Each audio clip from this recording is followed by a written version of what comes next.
Hello friends, स्वागत है आपका टीएचएस एकेडमी में। और आज जो मैं आपको टॉपिक पढ़ाने जा रहा हूं उससे आपकी कहानी बनाने की क्षमता बहुत ज्यादा विकसित हो जाएगी। मतलब आप इंग्लिश में अपनी कहानी बहुत बेहतर ढंग से बोल पाएंगे। बट आज मैं कहानी बनाना तो नहीं सिखाऊंगा, क्योंकि आज मैं बताने जा रहा हूं आपको पास्ट परफेक्ट कॉन्टिन्यूअस टेंस। देखो, मैंने आपको पास्ट परफेक्ट पढ़ा दिए, पास्ट इंडेफिनिट पढ़ा दिए। आज मैं आपको पढ़ाने जा रहा हूं पास्ट परफेक्ट कॉन्टिन्यूअस टेंस। अगर आपको बहुत बेहतर कहानी लिखना सीखना है, बहुत बेहतर कहानी बताना सीखना है, या आपको स्टोरी टेलर बनना है, तो आप क्या कर सकते हो, आप हमारे डिस्क्रिप्शन बॉक्स में सारे जितने पास्ट के टेंस है वो सारे दोबारा पढ़ सकते हो और अपनी इंग्लिश बहुत बेहतर इंप्रूव कर सकते हो। तो आइए दोस्तों, आज शुरू करता हूं मैं पास्ट परफेक्ट कॉन्टिन्यूअस। काफी लोगों को लगता है ये बहुत ज्यादा कंफ्यूजिंग वाला टेंस है, और वाकई है भी अगर आपने ध्यान से नहीं पढ़ा तो। आप कंफ्यूज तभी होंगे पास्ट परफेक्ट कॉन्टिन्यूअस में अगर आप सोच रहे हैं कि इसका जो लास्ट में वाक्य के अंत में रहा था, रही थी, रहे थे के सहारे अगर आप पास्ट परफेक्ट कॉन्टिन्यूअस पढ़ोगे तो आप कंफ्यूज पक्का होंगे, आपको इंग्लिश कभी नहीं आएगी। क्योंकि ये कोई तरीका नहीं है इंग्लिश सीखने का। इंग्लिश सीखने का जो भी तरीका होता है वो होता है सेंसेबल तरीका। और जो मैं आज आपको बताने चाह रहा हूं कि वाक्य के अंत में क्या आता है, मैं वो उससे मुझे लेना देना ही नहीं है। वाक्य कैसे यूज किया जाता है कि प्रेजेंट परफेक्ट कॉन्टिन्यूअस टेंस में, और किन वाक्यों का यूज किया जाता है प्रेजेंट परफेक्ट कॉन्टिन्यूअस टेंस में, वो मैं आज आपको बताना चाह रहा हूं। अब देखते हैं, शुरू करते हैं। देखो, ये वहां पे यूज होता है प्रेजेंट परफेक्ट कॉन्टिन्यूअस जहां पे कोई एक्शन पास्ट में शुरू होता है। देखो, जरा गौर से समझिएगा, कोई एक्शन पास्ट में शुरू हुआ है, ये है पास्ट। समझ में आ रहा है? कोई एक्शन पास्ट में शुरू हुआ है और वो चल रहा है और पास्ट में ही खत्म हो गया, ये भी पास्ट ही है। और यहां पे लगता है प्रेजेंट, ये है प्रेजेंट। अब देखिए जरा ग्राफ देखिए आप, ठीक है ना? ये पास्ट है, ये भी पास्ट है, ये है यहां पे जाके पहुंचा प्रेजेंट। देखो, कोई एक्शन पास्ट में शुरू हुआ, कुछ देर चला और पास्ट में ही खत्म हो गया, प्रेजेंट आने से पहले ही पास्ट में खत्म हो गया, तो वहां पे हम यूज करेंगे पास्ट परफेक्ट कॉन्टिन्यूअस टेंस। बस कुछ देर जारी रहना चाहिए वो एक्शन पास्ट में, चाहे वो 1 मिनट, चाहे 10 मिनट, चाहे 10 साल, चाहे 20 साल, चाहे 100 साल, चाहे कि जब से दुनिया शुरू हुई है तब से लेके अब तक भाई, मतलब अभी 10 मिनट पहले वो एक्शन खत्म हुआ हो, बट प्रेजेंट तक नहीं आना चाहिए, वो पास्ट में ही खत्म हो जाना चाहिए। तो वहां पे हम यूज करते हैं पास्ट परफेक्ट कॉन्टिन्यूअस टेंस। वहां पे हम यूज करेंगे हैड बीन प्लस वर्ब में आईएनजी। अब बहुत सारे लोगों को बस यही पता है कि हैड बीन प्लस वर्ब में आईएनजी यूज करेंगे। अगर सपोज करो वर्ब में आईएनजी नहीं है, मतलब वर्ब ही नहीं है उस सेंटेंस में, तो क्या यूज करोगे फिर हैड बीन के साथ? हाँ, आज वही डिटेलिंग में मैं आपको पढ़ाने जा रहा हूं, एग्जैक्ट पढ़ाऊंगा जो पढ़ाऊंगा। देखो, अगर वर्ब में आईएनजी नहीं आता है सेंटेंस में, तो आप क्या यूज कर सकते हो? एडजेक्टिव, नाउन, प्रीपोजिशन या पार्टिसिपल यूज कर सकते हो। इन सबका यूज कर सकते हो। आप जरा गौर से देखिएगा, क्या एडजेक्टिव, नाउन, प्रीपोजिशन या पार्टिसिपल, इसका स्ट्रक्चर क्या होता है, जरा गौर से देखिएगा। डूअर होगा, डूअर मतलब सब्जेक्ट, मतलब यहां पे कोई भी सब्जेक्ट आ सकता है। उसके बाद हेड बीन आएगा और उसके बाद वर्ब में आईएनजी आएगा। अगर वर्ब में आईएनजी नहीं आती है तो क्या आएगा? एडजेक्टिव आएगा, या तो नाउन आएगा, या तो प्रीपोजिशन आएगा, या तो पार्टिसिपल आएगा। इनके अलावा कोई भी नहीं आ सकता है, बस यही आ सकते हैं अगर वर्ब में आईएनजी नहीं आता है। तो पहले हम शुरू करते हैं वर्ब में आईएनजी वाले सेंटेंस से, मतलब एक्शन वाले सेंटेंस से। फिर हम धीरे धीरे धीरे ऐसे सेंटेंस पढ़ेंगे जिसमें एक्शन नहीं आता है।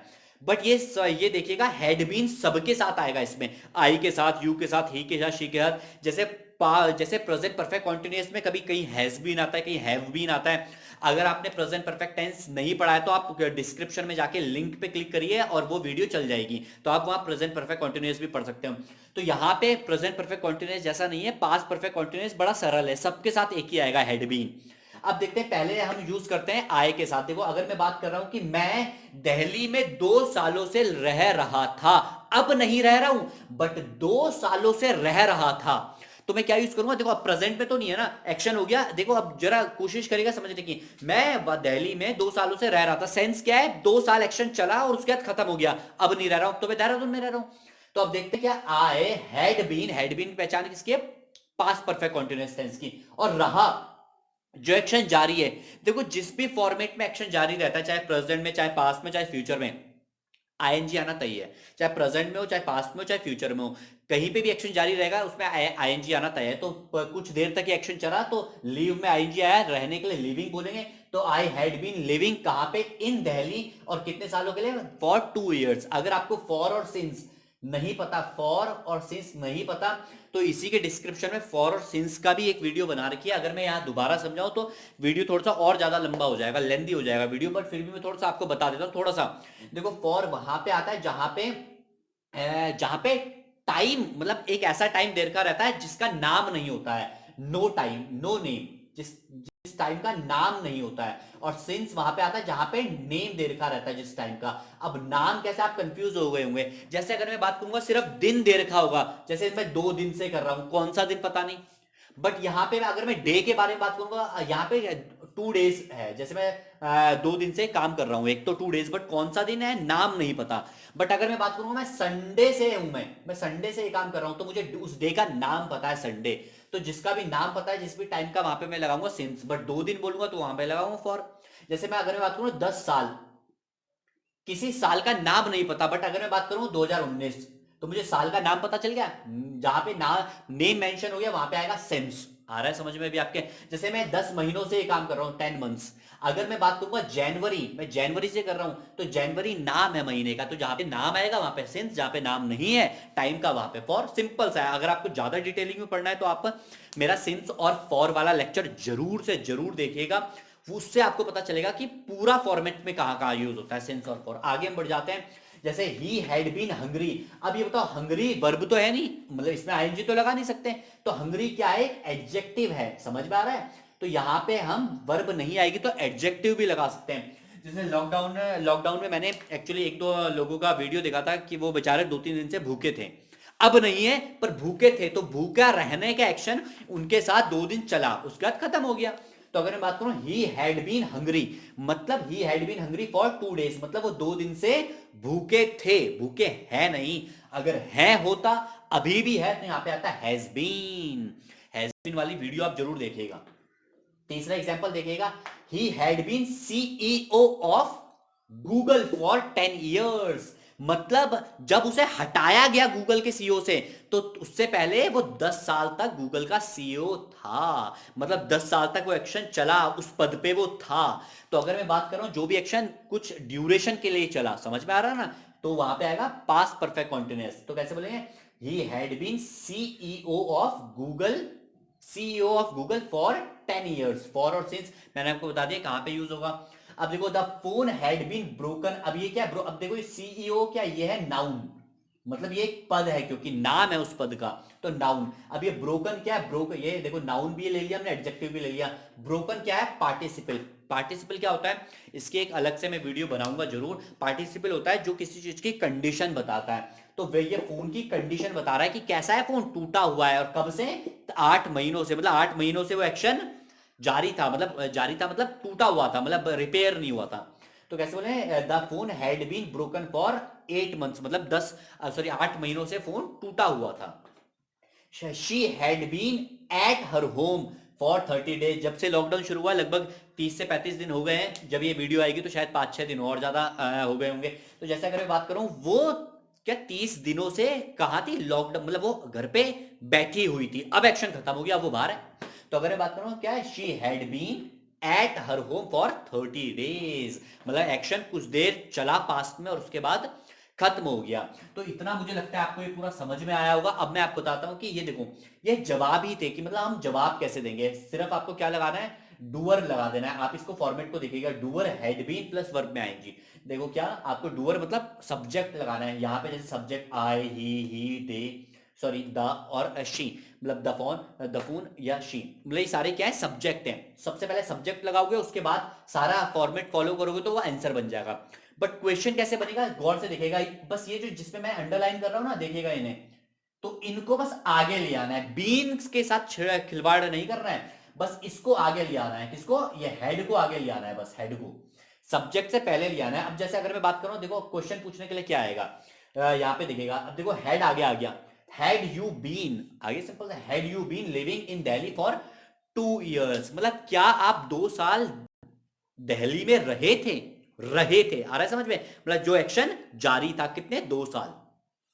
अगर शी से पूछेंगे तो had she been living in Delhi for 3 years। अगर वैसी दे से पूछेंगे तो had they been living in Delhi for 2 years। Simple सा है बिल्कुल। ठीक है, अब देखो क्वेश्चन कैसे पूछेंगे हम, यहाँ पे देखिए, क्वेश्चन नहीं, क्वेश्चन तो पूछना सीख गए आप, हैड और हैज, सॉरी हैज नहीं, सिर्फ हैड को आगे ले आना है। अगर मना करेंगे तो मना करने के लिए क्या आएगा, हैड के साथ नॉट आएगा, बीन के साथ कुछ भी खिलवाड़ नहीं करना है। तो क्या आएगा, आई हैड नॉट बीन, कैसे बोलेंगे, I had not been living in Delhi for 2 years। देखिएगा जरा कोशिश करेगा समझने की। शी हैड और शी मतलब अगर शी के साथ और हैड नॉट को शॉर्टकट में बोलते हैं हम हैडंट।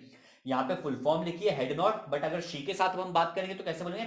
शी हैडंट बीन या हैड नॉट बीन, दोनों सही है। She hadn't been living in Delhi for 2 years। Simple सा है कि मतलब वो नहीं रही थी 3 साल दिल्ली में। They had not been living in Delhi for 2 years, मतलब वो भी नहीं रहा था। सिंपल सा, आपको मुझे लगता है इतना समझ में आ रहा होगा। देखो, बट अगर आप कभी कभार सवाल ऐसा करोगे कि सर ये बताएं आप कब से दिल्ली में रह रहे थे, देखो कब से आ गया यहां, तो आपको क्या करना है, आपको आप सवाल किन से पूछेंगे? सवाल आप पूछेंगे सिंस व्हेन। किससे पूछोगे? सिंस व्हेन या तो फॉर हाउ लॉन्ग, इनसे ही इनके सवाल पूछे जाते हैं बस। अब देखो, अगर मैं बात करूं आप कब से रहे थे दिल्ली में, क्या बोलोगे आप? कब से दिल्ली में रहे थे, मतलब कब से आप रह रहे थे दिल्ली में, तो आप क्या बोलोगे? Since when had you been, कोशिश करेगा, had you been living in Delhi. Simple सा है। अगर फॉर हाउ लॉन्ग से पूछोगे तो कैसे बोले? For how long had you been living in Delhi. But grammar क्या कहती है, जब सवाल सिंस से पूछा जाएगा तो आंसर भी सिंस में ही आएगा। अगर सवाल फॉर से पूछा जाएगा, सवाल फॉर से पूछा जाएगा तो आंसर भी फॉर में ही आने वाला है। जैसे अगर मैं इसका जवाब दूंगा तो मैं सिंस में दूंगा, इसका जवाब दूंगा तो फॉर में दूंगा। जैसे अगर मैं बात कर रहा हूं मैं दिल्ली में 2017 से रह रहा था, 2017 से, तो मैं बोलूंगा आई हैड बीन, देखिएगा यहाँ पे sorry living, LIVI living in Delhi. अब यहां पे आएगा सिंस, क्योंकि 2017, क्योंकि यहां नाम आ गया है ईयर का। बट अगर फॉर वाले का जवाब दूंगा तो मैं क्या बोलूंगा? I had been living in Delhi for 3 years। उम्मीद है आपको ये समझ में आ रहा होगा। बट एक थोड़ा सा चेंज है। चेंज क्या है? पुराने जमाने में फॉर हाउ लॉन्ग बोला करते थे, आजकल के जमाने में फॉर हाउ लॉन्ग कोई नहीं बोलता, सीधा हाउ लॉन्ग बोलते हैं। क्या बोलते हैं? सीधा how long. How long had you been living in Delhi, how long had you been teaching, how long had you been learning English, how long had you been speaking English. बस आपको ऐसे ही use करना है ये, ठीक है? तो मैं आपको होमवर्क दे रहा हूं मैं अपने मुंह से 2 सेंटेंस बोलूंगा और आपको कमेंट इंग्लिश में करना है कि मैं देखूं कि आपको कितना समझ में आया है इस लेक्चर से। तो पहला सवाल आपके लिए ये है कि शी के लिए सवाल है, वह कितने टाइम से इंग्लिश सीख रही थी, मतलब कितने समय से वो इंग्लिश सीख रही थी। दूसरा है, मेरा भाई 10 मिनट से नहा रहा था। आपको ये दोनों ही क्या कमेंट बॉक्स में इंग्लिश में जवाब लिखना है, ठीक है? तो वो मैं चेक करूंगा। तो उम्मीद है ये वीडियो आपके लिए हेल्प किया होगा आपकी इंग्लिश और ज्यादा इंप्रूव करने के लिए। अगर ये वीडियो आपकी इंग्लिश इंप्रूव करने के लिए हेल्प किया है तो आप इस वीडियो को लाइक करें, शेयर करें और इस चैनल को सब्सक्राइब करें और दूसरों तक इस चैनल को पहुंचाएं, शेयर करें दूसरों, अपने दोस्तों के साथ जिनके साथ आप इंग्लिश बोलना चाहते हो और एटमॉस्फेयर बनाना चाहते हो इंग्लिश का। तो ये वीडियो देखने के लिए बहुत बहुत शुक्रिया।